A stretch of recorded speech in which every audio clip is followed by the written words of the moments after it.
Today's word of God is from Luke chapter 15, verse 21. In the parable of the lost son, the prodigal son finally returned to his father and confessed his sin. His son said to him, "Father, I have sinned against heaven and against you. I no longer deserve to be called your son." The lost son did not hide his sins from his father. The son acknowledged two aspects of his sins. First, he admitted that he had sinned against God. Second, he confessed that he had sinned against his father, whom he had dishonored by squandering the inheritance and abandoning the family. This confession demonstrated a genuine change of heart. The son no longer demanded his former status or rights. Instead, he approached his father, recognizing his unworthiness, and said, "I am no longer worthy be to called your son," expressing deep humility. The prodigal son represents every sinner who realizes his mistakes and returns to God with a contrite heart. The merciful, loving God, the Father, is waiting for the return of each sinner with true repentance. And his boundless compassion extends towards those who repent. Luke 15:21 teaches us that true repentance involves honest confession, humility, and a turning back to God. Saints Perpetua and Saint Felicity intercede for us. Ave Maria, praise you Jesus. ഇന്നത്തെ വചനവായന വിശുദ്ധ ലൂക്കായുടെ സുവിശേഷം 15-ാം അധ്യായം 21-ാം വാക്യം ധൂർത്തപുത്രന്റെ ഉപമയിൽ നിന്നാണ്.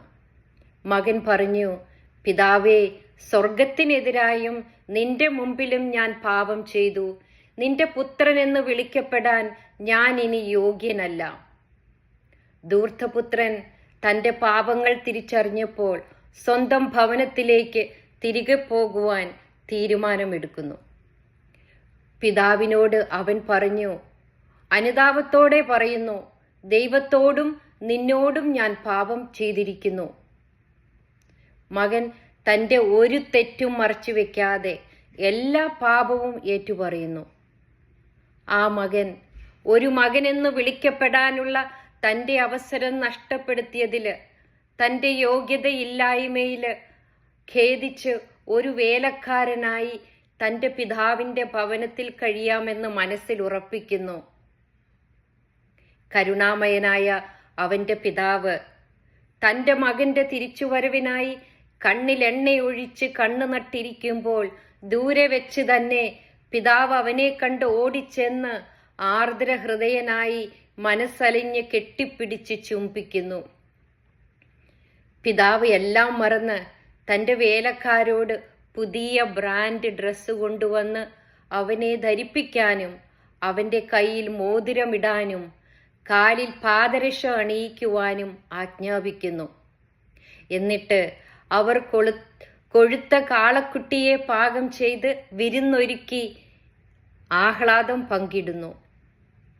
സ്നേഹമയനായ ആ പിതാവ് പറയുന്നു, "എൻ്റെ ഈ മകൻ മൃതനായിരുന്നു, അവൻ ഇതാ വീണ്ടും ജീവിക്കുന്നു. അവൻ നഷ്ടപ്പെട്ടിരുന്നു, ഇപ്പോൾ വീണ്ടും കിട്ടിയിരിക്കുന്നു." ഈ നല്ല പിതാവ് തൻ്റെ മകനെ ശാസിക്കുന്നില്ല, ശകാരിക്കുന്നില്ല, കുറ്റപ്പെടുത്താതെ അവൻ്റെ പുത്രസ്ഥാനം തിരികെ നൽകുന്നു.